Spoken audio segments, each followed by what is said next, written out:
আল্লাহ তাআলা মুসা আলাইহিস সালামকে বললেন, মুসা তুমি যে বলছো তুমি জ্ঞানী না, তুমি জ্ঞানী না, তোমার চেয়ে বড় জ্ঞানী আছে। মুসা আলাইহিস সালাম বলে, তাই নাকি? আমার চেয়ে বড় জ্ঞানী কে? রাসূল সাল্লাল্লাহু আলাইহি ওয়াসাল্লাম বলেছিলেন, ইস আমার ভাই মুসা যদি আরেকটু ধৈর্য ধরতো তাহলে আরো কিছু অজানা তথ্য আমরা জানতে পারতাম।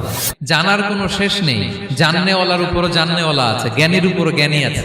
আপনি কিছু জেনেই মনে করবেন না আমি সব জানি। কোরআন হাদিস পড়লেই আপনি জ্ঞানী হয়ে জানেন। এটা কোরআন হাদিস পড়তে হয়, এটা ডাইজেস্ট করতে হয়, এটার উপর আমল করতে হয়। এই জ্ঞান অর্জন শেষে এরপরে আল্লাহর প্রিয় বান্দাদেরকে আল্লাহ অন্তরে ইলমের নূর দেন, ইলহাম দেন। That is the knowledge, that is the pure knowledge. আপনি হাফেজে কোরআন হয়ে ভাবেন না আপনি সব জানেন, আপনি বুখারী মুখস্থ করে ভাবেন না সব জানেন। এই সব জ্ঞান অর্জন করার পরে ইলমের নূর হাসিল হয়, সেটা আল্লাহ সবারে দেয় না।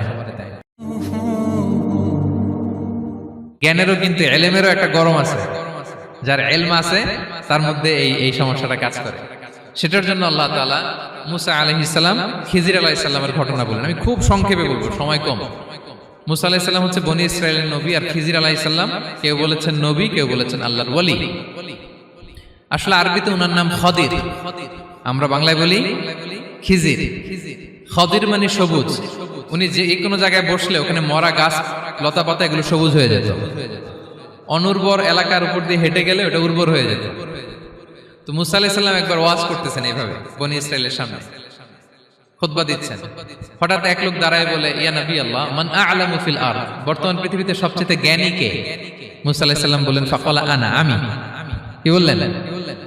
উনি আসলে ভুল কিছু বলেন নাই, কারণ প্রত্যেক জামানার নবীকেই আল্লাহ তাআলা সবচেয়ে বেশি জ্ঞান দিয়ে পাঠান, কারণ তার কাছে ওহীর জ্ঞান আসে, অদৃশ্যের খবর আসে, ইলমুল গায়ব আসে।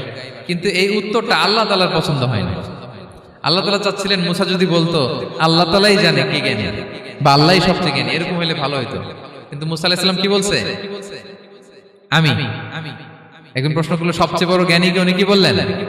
আমি। এই যে আমি এটাতে ঝামেলা আছে। আমি বড়, আমি জানি, আমি সব। This is problematic. আল্লাহ এটা পছন্দ করলেন না। আল্লাহ তাআলা মুসা আলাইহিস সালামকে বললেন, মুসা তুমি যে বলছো তুমি জ্ঞানী না, তুমি জ্ঞানী না, তোমার চেয়ে বড় জ্ঞানী আছে। মুসা আলাইহিস সালাম বলে, তাই নাকি? আমার চেয়ে বড় জ্ঞানী কে?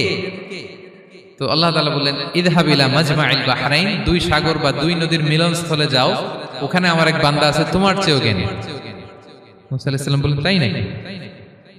তো আল্লাহ, আমি কিভাবে চিনি উনি কোথায় থাকে, কিভাবে বুঝবো? আল্লাহ বললেন, একটা বড় মাছ নাও, এটাকে ফ্রাই করো, এটাকে ফ্রাই করে একটা ঝুড়ির ভেতরে নাও, যেখানে এই মাছটা সাগরে ঢুকে যাবে ওখানে আমার বান্দাকে পাবে। তো উনি ওনার সহযোগী ইউশা ইবনে নুনকে নিয়ে হাঁটতে লাগলেন। হাঁটতে হাঁটতে এক জায়গায় ক্লান্ত হয়ে পাথরের পাশে বিশ্রাম নিলেন। ওই পাথর থেকে আবার এক ধরনের পানি বের হয়, এই পানিটারে বলে আবে হায়াতের পানি, মাউল হায়াত।